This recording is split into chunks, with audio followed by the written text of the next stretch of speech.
एक समय की है। एक जंगल में सभी जानवर मिलजुल कर रहते थे, साथ खेलते थे, साथ खाते थे, सिवाय एक जानवर के, गज्जू के। गज्जू एक शक्तिशाली हाथी था जिसे अपनी ताकत पर बहुत घमंड था। अपने घमंड में वो इतना चूर था कि वो किसी की नहीं सुनता था, जिससे सारे जानवर उससे डरते भी थे और परेशान भी रहते थे। एक बार की बात है, गज्जू अपने ही मस्ती में जा रहा था। तभी उसे प्यास लगी और वो पानी के लिए इधर उधर घूमने लगा। इतनी तेज प्यास लगी है मुझे और कहीं पानी भी नहीं दिख रहा। कुछ देर खोजने के बाद गज्जू को एक छोटा सा पोखर दिखा जिसमें थोड़ा पानी था। गज्जू पानी देखकर खुश हो गया। मिल गया पानी। गज्जू पानी पीने के लिए पोखर के पास गए और जैसे ही अपनी सूंड पानी पीने के लिए बढ़ाई, पानी के अंदर से कुछ मेंढक बाहर आ गए।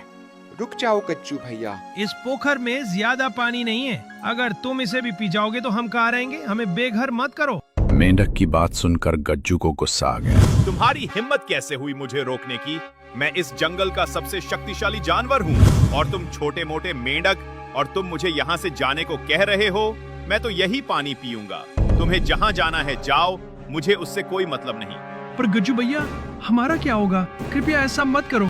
मेंढक गज्जू से विनती करते रहे, पर उसने अपने घमंड में उनकी एक न सुनी और देखते ही देखते पोखर का सारा पानी पी गया और पोखर सूख गया। मेंढक बेघर हो गए और दुखी भी, और गज्जू अपनी मस्ती में आगे चला गया। ये गज्जू ने अच्छा नहीं किया। हाँ, पर हम कर भी क्या सकते हैं? वो इतना शक्तिशाली है। गज्जू हमेशा ऐसा ही करता था और वही उस दिन भी हुआ जब उसका सामना जंगल के बंदर डमरू से हुआ। डमरू एक केले के पेड़ पर चढ़कर केले खा रहा था। तभी वहां गज्जू आ गया। पेड़ पर केले देखकर उसके मुंह में पानी आ गया। वाह, केले देखकर ही मुंह में पानी आ गया। आज तो पेट भर के खाऊंगा।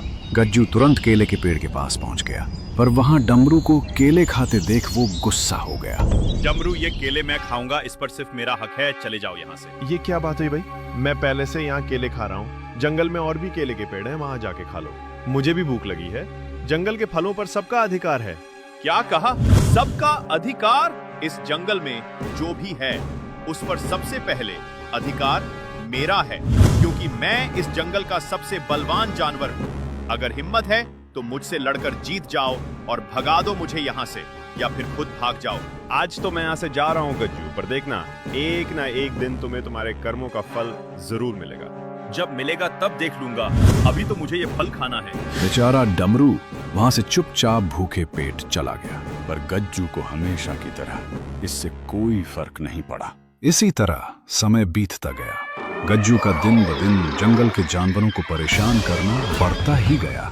सब लोग उससे परेशान थे, पर किसी की इतनी हिम्मत नहीं थी कि उसका सामना कर सके। फिर एक दिन गज्जू जंगल में सैर कर रहा था। तभी उसे एक आम का पेड़ दिखा जिसमें ढेर सारे आम लगे थे। गज्जू आम देखकर खुश हो गया और आम खाने के लिए पेड़ की डाल को अपनी सूंड से जैसे ही खींचना चाहा, उसे एक आवाज सुनाई दी। गज्जू भैया रुको, ऐसा मत करो, इस पेड़ में मेरा घर है। ये आवाज कालू कौवे की थी, जो उस पेड़ के घोंसले में अपने बच्चों के साथ रहता था। उसने गज्जू को पेड़ हिलाने से मना किया, पर गज्जू कहाँ मानने वालों में से था।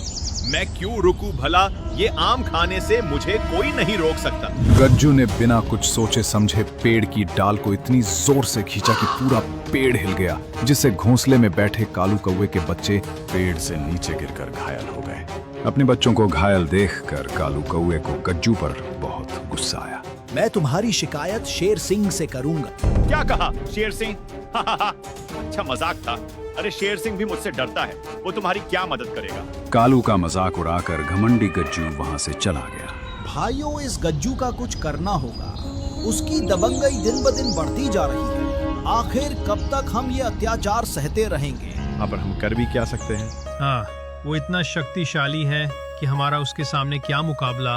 वो इतना बड़ा और खतरनाक है कि उसके पास जाने में भी डर लगता है। दोस्तों, तुम शायद भूल रहे हो कि एकता में कितना दम होता है। अरे एक लकड़ी को तो कोई भी तोड़ सकता है, पर जब लकड़ियों का गुच्छा हो तो उसे तोड़ना आसान नहीं होता। भूल गए? बात तो सही है, पर हम उसे मजा चखाएंगे कैसे? मेरे पास एक प्लान है, पर उसके लिए हमें सबको मिलकर एक साथ काम करना होगा। कालू कौवे की बात से सब सहमत हो गए। कालू ने अपना प्लान सबको बताया, जिससे गज्जू के घमंड को तोड़कर उसे सबक सिखाया जा सके। सब लोग चुपचाप गज्जू का इंतजार उसी जगह कर रहे थे जहां वो रोज खाना खाने के बाद आराम करने आता था। तभी रानी मधुमक्खी वहां उड़ते हुए आई और बोली, गज्जू इधर ही आ रहा है। ठीक है रानी मधुमक्खी,